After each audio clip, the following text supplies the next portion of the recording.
મારા પિતા પર મને ગર્વ છે. દુશ્મનો સામે લડતા લડતા તેમણે શહીદી વહોરી લીધી. હું પણ મોટી થઈને સેનામાં જોડાઈશ અને એ નાપાક કાયરોને ખત્મ કરીશ. આ શબ્દો છે નાપાક પાકિસ્તાનના ગોળીબારમાં શહીદ થયેલા વીર જવાન સુરેન્દ્ર મોગાની 11 વર્ષની દીકરીના. તિરંગામાં લપેટાઈને જ્યારે શહીદ જવાનનો પાર્થિવ દેહ વતનમાં આવ્યો ત્યારે શહીદ અમર રહોના નારા ચોમેર ગુંજી ઉઠ્યા. સૈનિકો લાલ રક્તથી ભૂમિનો સેથો પૂરશે. આ માતની કુખે ફરી સપૂત એવા ઉઠશે. આ ભોમકા છે ને ભોમકાની લાજ જેના હાથમાં છે, ફક્ત એનો હક અહીં ને એ જ ખોળો ખૂંદશે. નમસ્કાર, હું છું કૃપાલસિંહ જાડેજા અને દુશ્મનો સામે લડતા લડતા શહીદી વહોરી લેનાર વીર જવાન સુરેન્દ્ર મોગાની વીરગાથાને આખરી સલામી આપીએ વાત ગુજરાતી પર. ભારત અને પાકિસ્તાન વચ્ચે થયેલા સીઝફાયર પહેલા સરહદી વિસ્તારમાં તંગદિલી જોવા મળી હતી. ઓપરેશન સિંદૂર દ્વારા ભારતના વીર જવાનો નાપાકને જડબાતોડ જવાબ આપી રહ્યા છે. અવળચંડાઈ કરી રહેલા નાપાકે ગોળીબાર કરતા રાજસ્થાનના ઝુંઝુનના વીર જવાન સુરેન્દ્ર મોગા શહીદ થઈ ગયા.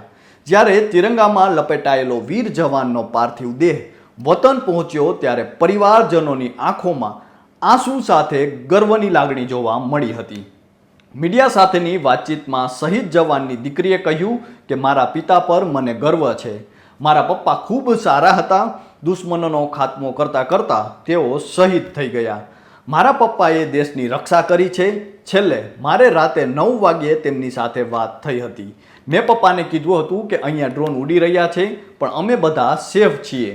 વધુમાં શહીદ સુરેન્દ્ર મોગાની દીકરીએ કહ્યું કે હું મોટી થઈને સૈનિક બનીને પિતાનો બદલો લઈશ.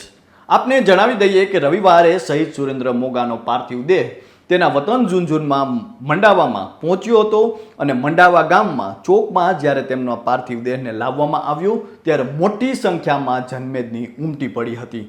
એટલું જ નહીં, 10 કિલોમીટર સુધી તિરંગા યાત્રા પણ કાઢવામાં આવી હતી. ગાર્ડ ઓફ ઓનર સાથે બહાદુર વીર જવાને અંતિમ વિદાય આપવામાં આવી હતી. શહીદ વીર જવાન હાલ ઉધમપુરના 39 વિંગ એરબેઝમાં તૈનાત હતા અને ઓપરેશન સિંદૂર બાદ નાપાકે કરેલા ગોળીબારમાં તેઓ દેશની રક્ષા કરતા કરતા શહીદ થઈ ગયા. આપને જણાવી દઈએ કે શહીદ સુરેન્દ્ર મોગાના પિતા પણ સેનામાં હતા અને પરિવારમાં 3 બહેનો સિવાય એક નાનો ભાઈ, પત્ની, 11 વર્ષની દીકરી અને 7 વર્ષનો દીકરો છે. સુરેન્દ્ર ભારતીય વાયુસેનામાં 2010માં જોડાયા હતા. તેમણે રાજસ્થાન પબ્લિક સ્કૂલ અને GR પબ્લિક સ્કૂલ ઝુંઝુનમાંથી જ શિક્ષણ મેળવ્યું હતું. બાદમાં તેણે ઝુંઝુનમાં મોરારકા કોલેજમાં BSc કર્યું હતું અને હાલમાં તેનું ઉધમપુર એરબેઝ પર પોસ્ટિંગ હતું. અને આ દરમિયાન નાપાક કાયરોએ કરેલા ગોળીબારમાં વીર જવાન સુરેન્દ્ર બહાદુરીથી લડતા લડતા શહીદ થઈ ગયા. મહત્વનું છે કે પહેલગામ હુમલામાં 26 નિર્દોષના જીવ લેનાર આકાઓ સામે ઓપરેશન સિંદૂર દ્વારા ભારતે એક સિંદૂરનો બદલો લીધો છે અને એ નાપાક આકાઓનો ખાત્મો કર્યો છે. જો કે આ બધાની વચ્ચે ભારત અને પાકિસ્તાન વચ્ચે કેટલાક દિવસથી સરહદ પર ચાલી રહેલી તંગદિલી વચ્ચે 10 મે સાંજે યુદ્ધ વિરામની જાહેરાત કરવામાં આવી હતી. જો કે સીઝફાયરના નિર્ણય બાદ ફક્ત 3 જ કલાકમાં એ નાપાક પાકિસ્તાને અવળચંડાઈ શરૂ કરી હતી અને કેટલાક વિસ્તારમાં ડ્રોન પણ દેખાયા હતા, જેથી કચ્છ અને બનાસકાંઠા જિલ્લાના 24 સરહદી ગામો તેમજ પાટણના સાંતલપુર તાલુકાના 70થી વધુ ગામોમાં બ્લેકઆઉટ કરાયું હતું અને લોકોને ચેતવણી આપવામાં આવી હતી. જો કે 11 મેની રાત્રે ગુજરાતના સરહદી જિલ્લામાં સ્થિતિ સામાન્ય જોવા મળી હતી.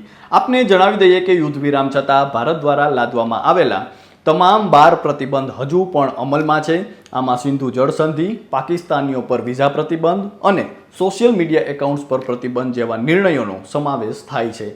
દેશની રક્ષામાં શહીદી વહોરનાર દરેક વીર જવાન હંમેશા યાદ રહેશે.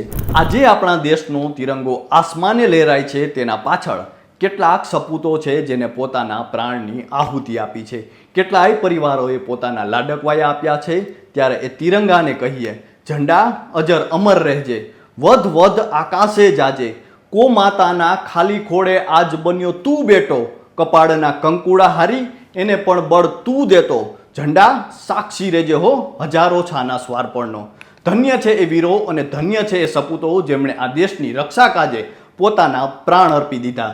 ધન્ય છે એ પરિવારો જે ગર્વભેર કહી શકે છે કે શહીદની શહાદતે અમારા ખાનદાનનું નામ રોશન કર્યું છે અને આવા પરિવારોથી જ ભારત માતાનો ખોડો લીલો છે. એની ભસ્માંકિત ભૂમિ પર ચણજો આરસ ખાંભી, એ પથ્થર પર કોતરશો નવ કોઈ કવિતા લાંબી. લખજો બસ એટલું, ખાક પડી અહીં કોઈના લાડક વાયાની. જય હિન્દ. તો અત્યારે બસ આટલું જ. ફરી મળતા રહીશું વાત ગુજરાતી પર.